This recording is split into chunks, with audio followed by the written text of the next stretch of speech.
Hi, I hope you're having a great day. Well, today we're going to talk about menopause. Now, we've done several videos about menopause in the past, but today we're going to add on to a couple of lifestyle changes that we can make. The number one thing is what we need to understand that menopause will happen in most cases unless you've gone through a surgery earlier in your life or you've had a removal of, your reproductive organs and stuff like that. But what we need to do is when we're trying to fix a problem, we need to go way back and see that decades ago, menopause was not even a problem. Most women just didn't even know when menopause came and went. One day they realized they've not got their period cycles for about 6 months to a year and everything's fine. They've hit menopause, gone through it beautifully with none of the complications that most women have today. So when you look at this, what we need to understand rather than just jumping onto supplements, new foods and new exercise programs, number one is what's changed? What's changed? Why are women going through more difficult menopause issues today compared to decades ago? Number one, simple, our lifestyles have changed. So if our lifestyles have changed, what are these lifestyles that have changed that has made menopause more aggressive? Number two, has brought on menopause way earlier. Like today we have people in their 40s hitting menopause, 41, 42. It's not a great thing. It just means that your entire cycle is completely out of whack, and that gives you so much to think about what else is going wrong with your entire hormonal balance in the human body. So it's always good to introspect. It's so easy to Google and find out what all our friends are doing when they have menopause and imitate and try to do the same things. But sometimes we need to introspect into our lifestyles and find out that this is my problem. When I change this, these are the possible results that I can get. Keep it simple as that.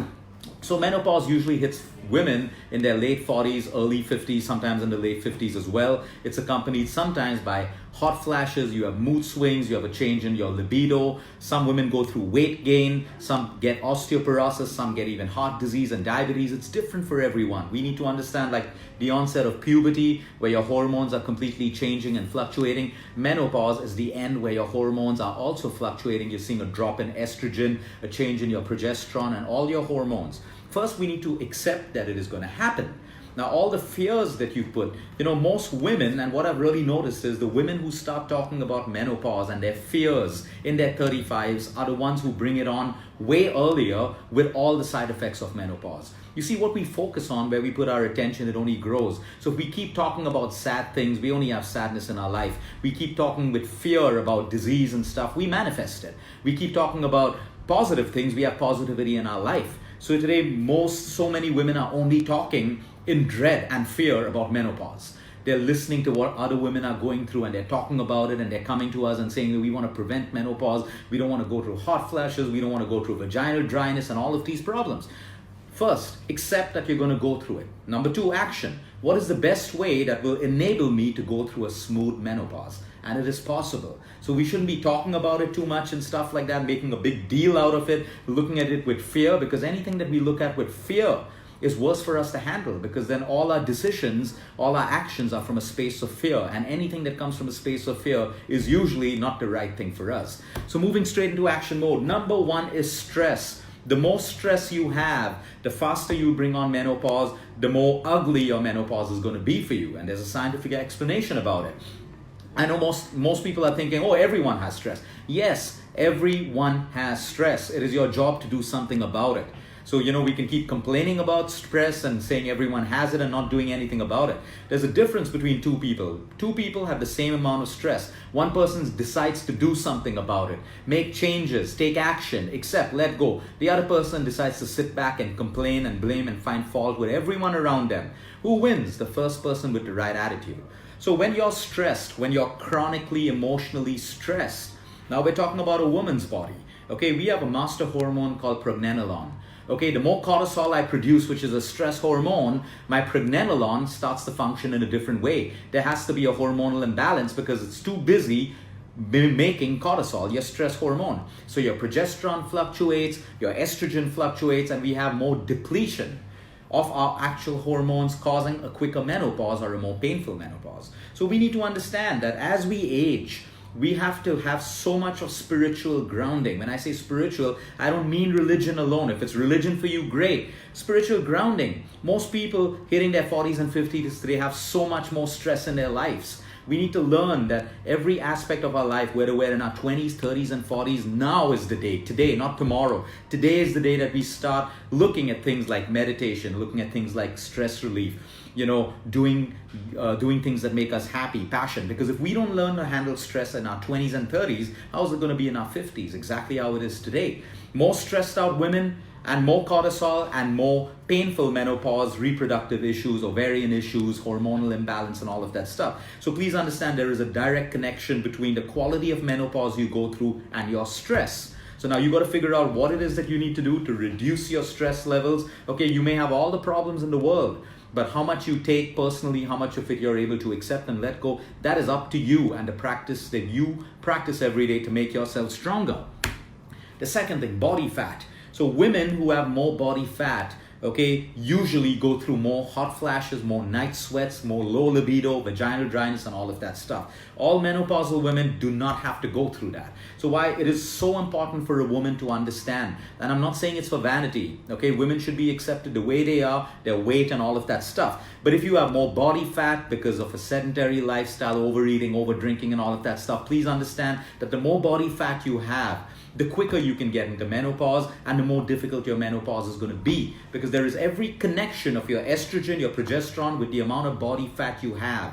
So you don't have to have a model figure, you don't have to have a six-pack, size 0 figure, none of that. But you should be working at reducing your fat percentage. Too many women are focused on the scale, on the weight on the scale. You may lose 5 kilos, but you may still have a high fat percentage in the body. That's not the healthy way of doing it. Forget about the weighing scale and look at your fat percentage. Inch loss. Are your clothes fitting you better?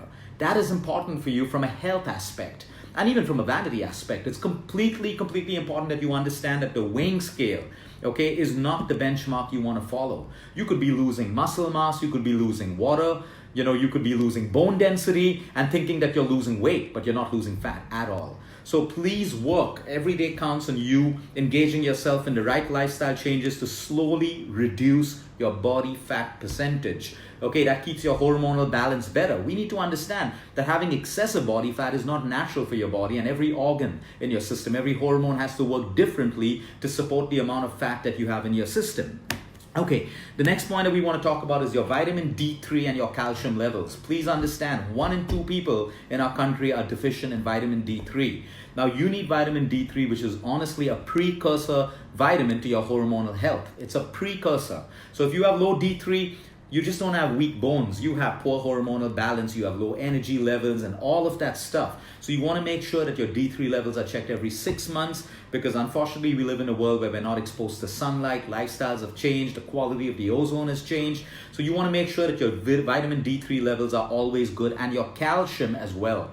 Okay, you don't want to wait to have a calcium deficiency and then start taking calcium. You don't have to take a calcium supplement unless your doctor prescribes. You get calcium in your almonds, your pumpkin seeds, your sesame seeds, your green leafy vegetables, your lentils. So if you're having a balanced Indian diet or balanced food, you have enough of calcium. If you're too acidic, you're depleting calcium and D3. So you should find out why you have low calcium levels, and most people have low calcium levels because they're highly acidic.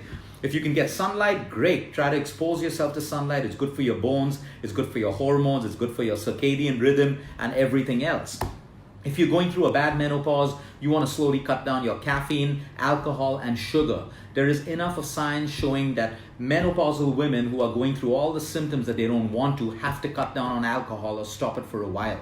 So please understand, because alcohol again slows down your liver, wipes out your microbiome, everything that you need to handle the symptoms of menopause. So you may have to go through a week or a couple of months without alcohol or cutting down on your coffee and definitely your white sugar in order to alleviate the symptoms that you're going through. Exercise and yoga are so important for you. People who exercise more, people who are active throughout their lives go through a smoother menopause. Yoga as well, your movement in coordination with your breath. So your pranayama, your meditation, your deep breathing is fantastic for your hormonal balance. So you don't want to wait to get menopausal to do this. You want to start right now, today, right today. Everything needs to fit into your daily plan. And it just takes you an hour to have a great workout, a few asanas that you like, or alternate days of yoga, walking, exercise, whatever it is that works for your body. But your pranayama, your deep breathing, your meditation is extremely important. There's a food group called Phytoestrogens. Okay, this is your soy, your tofu, your flax seeds, your sesame seeds, and your beans. Now, about soy, there's a lot of confusion. If the soy in your country is not genetically modified, soy is great for you.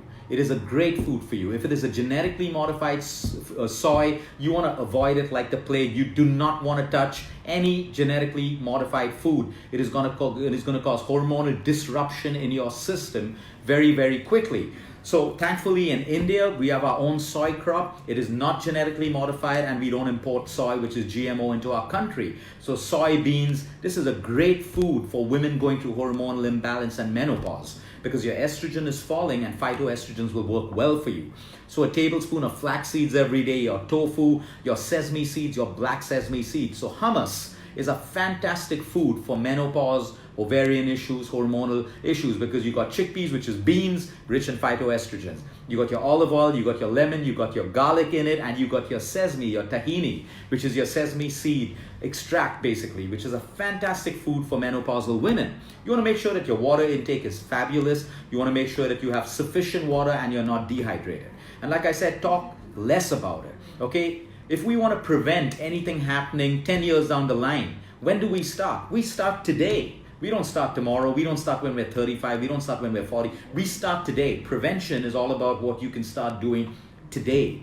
So the quality of your life and what you go through when you're 45, 50, 55, 60 is directly dependent on the actions and behavior that you have today in regards to your nutrition, your sleep, your exercise, your emotional health, and all of that stuff.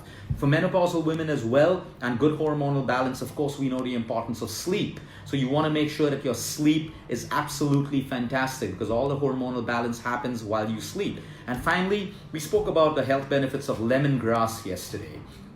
Simply boiling lemongrass into a tea, add a little bit of ginger, is great for all your menopausal symptoms. It is fantastic for your gut.